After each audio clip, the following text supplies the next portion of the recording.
Tired of your camera deciding everything for you? Let's unlock its full potential today. This is Photography Explained podcast episode 211, Master Your Camera Modes, a simple guide to auto, aperture, shutter and manual settings.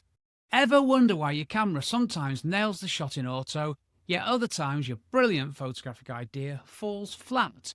It's all about how much control you have and how much you let the camera decide. So your camera shooting modes are your direct gateway to greater creative expression. They bridge the gap between simply snapping a picture and intentionally crafting an image that reflects your vision. Moving beyond auto, or whatever it's called, allows you to tell the camera what's genuinely important to you, whether that's freezing action, blurring a background, or taking complete, meticulous command of the light. Each mode offers a distinct balance of automation and your input, and it's designed to help you achieve specific photographic results without getting bogged down in every single setting. Auto modes are convenient and great for beginners, and for folk who can't be bothered to use other modes. And if that's you, and you're happy with this, then that is of course fine. But for specific creative or precise technical results, you must explore other modes. Auto decides everything, often sacrificing your creative vision for a safe exposure. And this can lead to unpredictable results, and it limits your ability to do stuff like intentionally blur backgrounds, emphasize fine details, create motion blur, take long exposures, and of course, let's not forget, manage tricky lighting. Sticking to auto also stops you from truly understanding how light, aperture and shutter speed relate, and also ISO. For me, it's more aperture and shutter speed, but I'll come on to that later.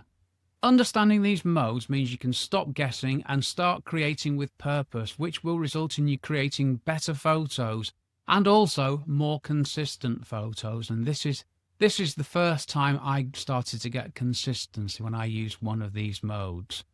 Other than full auto, program, manual, aperture priority and shutter priority modes, there are lots of scene-specific modes. I'm not talking about those here, but these are things like landscape, portrait, HDR, rabbit in the headlights in a snowstorm, that kind of thing. All sorts of scene-specific stuff.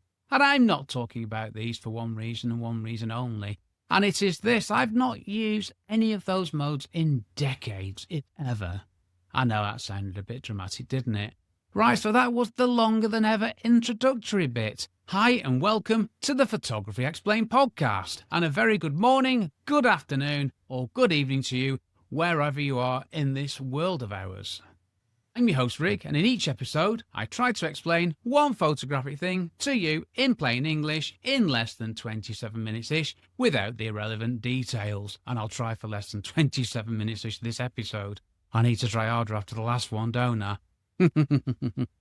I'm a professionally qualified photographer based in England with a lifetime of photographic experience, which I share with you in my podcast, How Utterly Splendid. So today we're diving into the heart of your camera's control, its shooting modes. That dial on the top of your camera with letters like M, AV, TV, P, and that green square. And there's lots of other symbols, aren't there? We're going to break down exactly what each of these modes mean, not the scene-specific ones, when to use them, and how understanding them gives you immense creative power over your photos. This isn't about complex theory, it's about practical use to get the shots you want every time. How utterly splendid, let's do this. So here are 5 top tips for understanding and using your camera modes. Okay, number 1, auto mode. The green square explained. This is your camera's basic brain. So yeah, I want to start with fully auto mode, and that's normally marked with a green square or the term auto on your camera's dial. With this mode, your camera makes every single decision for you. That's aperture, shutter speed, ISO, flash, even white balance. It's designed to give you a correctly exposed image without any input from you. So when would you use this mode? Quick snapshots, when you just need to capture a moment without thinking, like when your dog does something unexpectedly cute. If you give your camera to a non-photographer to take your photo, give them auto mode and they won't have to worry about stuff, because they're probably used to taking photos with a phone, aren't they? So they'll appreciate one button. Unexpected moments, that's when a scene unfolds quickly and there's no time to fuss with settings. It's better to get a photo taken with auto mode than to miss a photo faffing around getting your settings right, isn't it? Other times you'll use it if you're an absolute beginner, or if you can't be bothered to use anything else. It's fine. If you don't want to use anything else, it's fine, but you are restricting yourself. And here are the downsides. You've got no creative control. The camera's aiming for a technically correct exposure, but it might not be the best for your artistic intent. It might not give you what you were wanting. It will give you an average result based on all the information it's got. Now, let me give you some specific examples. It might use a high ISO in good light, which gives you unwanted noise. Or it might choose a wide aperture that blurs out too much when you don't want it to. So if you're a beginner just starting out, nothing wrong with using auto mode, but listen on and find the other modes that you can use. Tip 2, program mode, or P. This is intelligent auto, and this is you can think of this as your camera's smart assistant. And no, that's not P for professional. This is an intelligent auto, and it's a very useful stepping stone from full auto. Your camera still chooses aperture and shutter speed for correct exposure, but it gives you control over other important settings like ISO, flash, and white balance. And crucially, in program mode, you can shift the settings, meaning you can rotate a dial to choose different combinations of aperture and shutter speed, giving you the same exposure, but you're starting to consciously choose aperture and shutter speed. And this is the point. You're going from full auto, it's doing everything for you. In program, you can input and you can change, but you're still getting the technically averagely correct exposure. It's a good stepping stone. When would you use program mode? When you need a faster workflow, when you need a quick, reliable exposure, but you want to manage things like ISO to control noise or to force a flash on or off. And also when you're using exposure combinations, it's a great way to see how aperture and shutter speed relate, as you can change one and the camera will change the other one to maintain the correct exposure. So it's a great learning playground. And for general shooting, if you're just wandering around taking photographs and you don't want to faff with the camera settings, use program. I do it if I'm on holiday and I'm just wandering around snapping things, and there's nothing wrong with that. Nothing wrong with it at all. Use it if you want to. Program mode is a step up from auto, giving you flexibility without you having to set everything yourself, but you're still getting the help of the correct exposure. Right, number 3, aperture priority mode. A or AV. Master your depth of field, control the blur, and get the highest quality that you can. Aperture priority is often labelled A on the dial, which is A for aperture, or AV for aperture value. This is where you choose the aperture and your camera automatically selects the appropriate shutter speed for a correct exposure, and you've set the ISO beforehand. Why would you use this? Well, aperture controls 2 main things. The first one is depth of field, or depth of sharpness as I like to call it. And this is the range in a photo that is sharp from front to back. Now, a wide aperture, which is a small number like f1.8 or 2.8, that gives you a shallow depth of field. This blurs the background beautifully, isolating your subject, and it's perfect for portraits, but not if you want to photograph a landscape. The narrow aperture, which is a large f number like f8 or f16, that gives you a deeper depth of field, keeping much more of the scene from front to back sharp, and it's ideal for landscapes or group photos.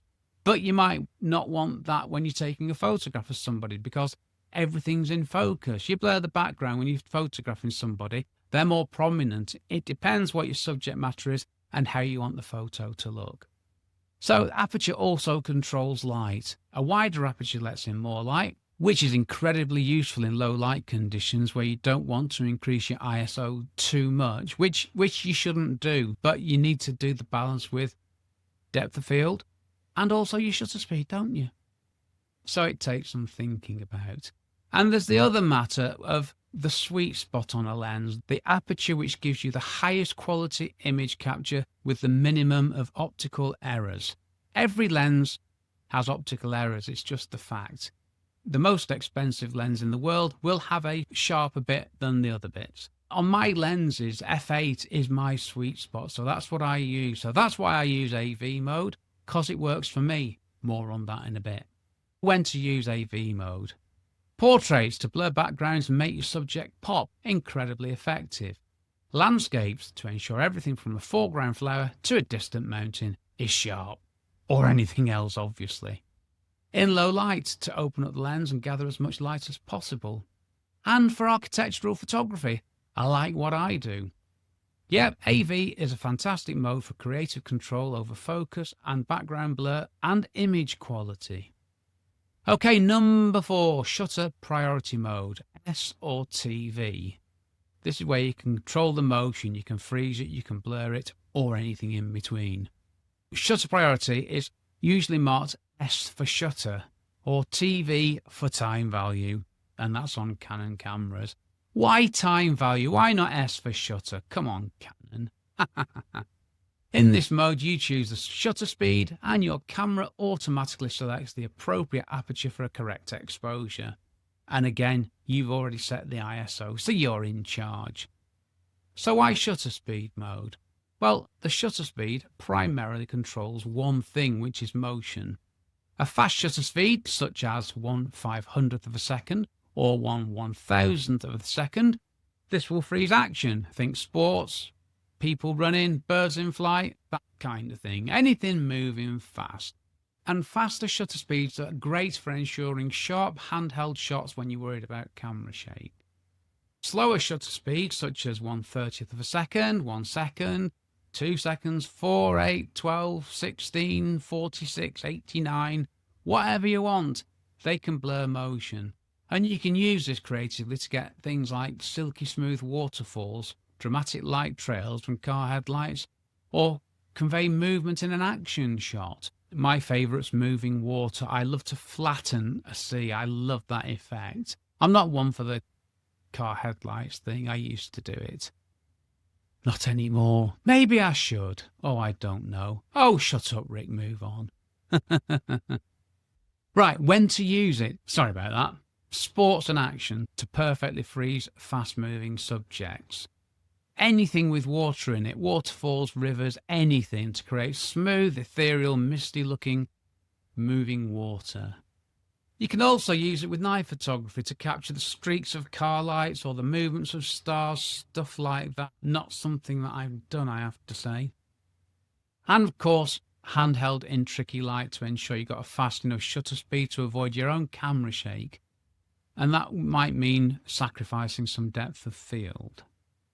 So shutter priority is your go-to mode when controlling motion is your absolute main priority.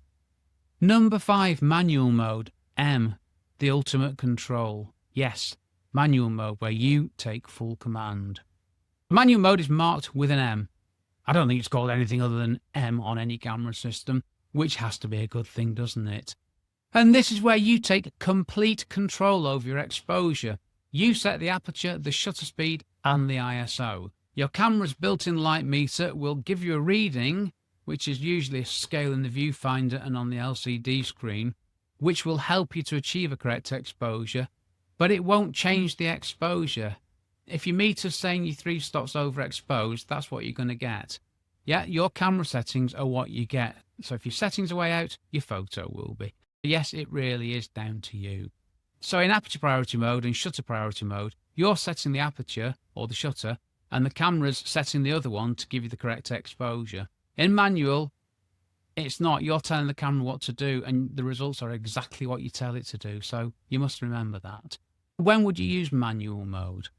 Well, when you've got consistent lighting, such as in a studio setting where you've got controlled lights, or when the ambient light isn't changing, and once you set it, you can shoot repeatedly with the same exposure. Although with ambient light, say outside, why would you choose manual? I don't really see why you would.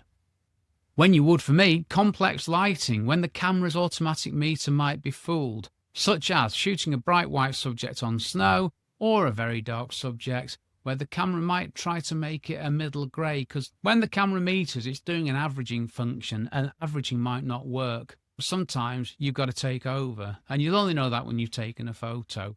You can use exposure compensation. That's a different way of getting to it, but that's one for another time. Or for specific creative effects, when you need very precise control over both your depth of field and your motion blur simultaneously, such as advanced long exposure photography, or when you're intentionally overexposing or underexposing for artistic reasons. And the other time you'd use manual mode is when you're learning, and this is the most powerful learning tool. And why is this, Rick? Well, it forces you to truly understand the relationship between aperture, shutter speed, and ISO. It's invaluable for mastering photography. Now, it might feel intimidating at first, but practicing in manual mode is probably the fastest way to understand how all your settings work together. It's the best way to learn the exposure triangle, or aperture and shutter in my case, because I'm not changing my ISO because I don't want to. And the other time to use manual mode, just when you want to. Simple. If you want to use manual mode, use it. There you have it, a clear breakdown of your camera's main shooting modes. Remember, there's no single best mode. It's about choosing the right tool for the job and the right tool for you and what you want out of each photo that you take. Start with what's comfortable, experiment with each one, and gradually take more control as your confidence grows. The more you understand these modes, the more command you'll have over the final look of your images. So practice, practice, practice. It's so important in photography. And I'll say it again, learn manual mode. You might not want to, and once you've learned it and you fully understand it, you might never use it again, and that's fine. But you've got it in case you need it, because if you don't and you need it, you've got nothing, have you? So please learn manual mode and then just put it back in your toolbox to use when you need it. Okay, a quick note on other camera systems. I use Canon and Olympus, but I don't use any other cameras. But other camera manufacturers, they'll have similar modes. They might have different names, but at the end of the day, all you've got is aperture, shutter, ISO, and a couple of other bits. And a stop is a stop and all that good stuff. So yeah, they might have a different name, but they're doing very much the same thing. Okay, here is something for you to do. Learn manual mode. Yes, really. I've told you why, I'm going to tell you again. If you're serious about your photography, there will be a time when you need it. And if you learn how to use manual mode and you find yourself needing it, don't forget to thank me. What if I use a phone to take photos? Well, that's a great question for this subject, isn't it? All I do with my phone camera is I use the default picture taking mode on the default camera app. I've never tried to find anything else. I've got a camera for that after all. So tell me, dear listener, am I missing out here? I suspect not, but I'm prepared to be proved wrong. So if I'm missing out, let me know.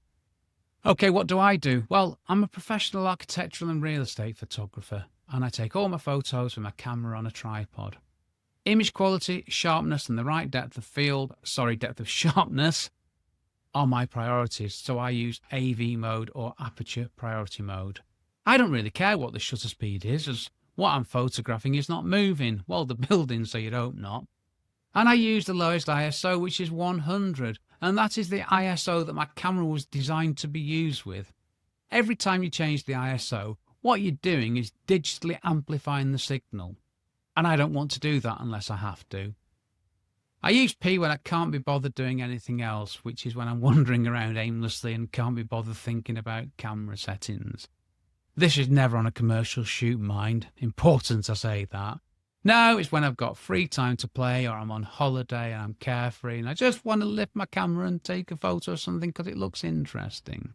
Yeah, it should be called can't be bothered mode for me.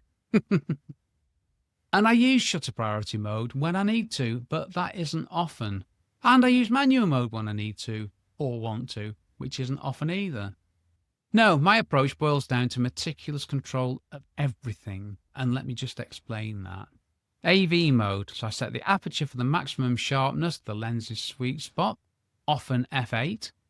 My ISO to the lowest possible, which is 100 on my Canon 6D for maximum quality. And then the shutter speed is what it is. And it's that simple. And this gives me ultra consistent results. Using the same aperture means that my photos look similar.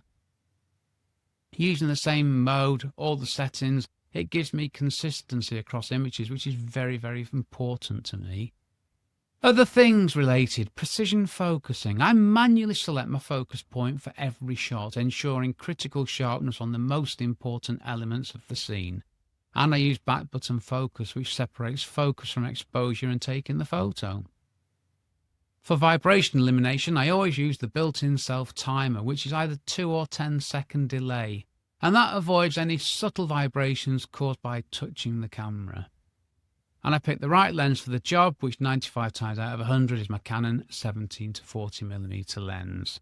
This isn't just theory, is it? It's a practical application of taking full control of my gear to ensure every image I deliver is crystal clear, professional, and it reflects what I want from a photo. And I take every photo I can with my camera securely mounted on a tripod. Right, final takeaways and a summary for mastering your camera modes. Understanding your camera modes is crucial for creative control. Each mode offers a different level of automation and flexibility. Auto for quick, simple snapshots. Program, P. More control than auto with the ability to shift aperture/shutter speed combinations. Aperture Priority, A or AV. Control image quality and depth of field. Shutter Priority, S or TV. Control motion, freeze or blur. Manual, M. Full control over all exposure settings. And full responsibility for every exposure you get wrong, because it's down to you as the photographer.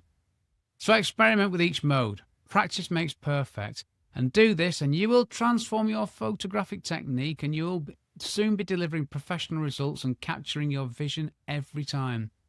Experiment with each mode. Practice makes perfect. And this will transform your photographic technique, and it will help you to deliver professional results and get what you want to get every time. Now, I know this because I've done this. I've been there. I've been through this process, and it was the first time I started to get consistency was when I started taking photos the same way. Right, not doing too bad here, are we? Some thoughts from the last episode 210. Now, there's a blank here in my script. It doesn't say anything. And I can't remember what episode 210 was, so I'm going to have to look it up quickly. How to get sharp photos every time beyond focusing. All I want to say about the last episode, your aim with every photo is to get the sharpest photo you can. And that will make your photos stand out from everybody else other than professional photographers. One takeaway, get the sharpest photos you can. I think I made the point there, haven't I? Next episode 212, creative use of depth of field, blurry backgrounds, sharp subjects. Yep, I'm going to dive deeper into using aperture to control what's sharp and what's gloriously blurred in your photos. So subscribe so you don't miss it. Right, do you want to get a weekly email from me? Well, why wouldn't you? Just fill in the box on any of my websites, and every Friday you'll read my photography thoughts. And if you want to ask me a question, or you just want to say hi, just email me, sales@rickmcevoyphotography.co.uk. Whatever you want to say to me, it'd be lovely to hear from you. And you can even text from the podcast feed. How utterly splendid. Subscribe and never miss an episode. Yeah, if you're enjoying the podcast, subscribe now on Apple Podcasts, Spotify, or wherever you listen. It ensures you get every new episode, and it helps us reach more photographers, so don't delay. Subscribe today. This episode was brought to you by a cheese and pickle sandwich, I'm sorry it was, and a popular carbonated soft drink with 0 sugar in it, which I consumed before settling down in my homemade acoustically cushioned recording emporium. I've been Rick McEvoy. Thanks again very much for listening to my small but perfectly formed podcast, and for giving me 27-ish minutes of your valuable time. Now, I reckon this episode is going to be about 23 minutes long after I've edited out the mistakes and the bad stuff, because there wasn't too much this episode. Thanks for listening. Take care. Stay safe. Cheers from me, Rick.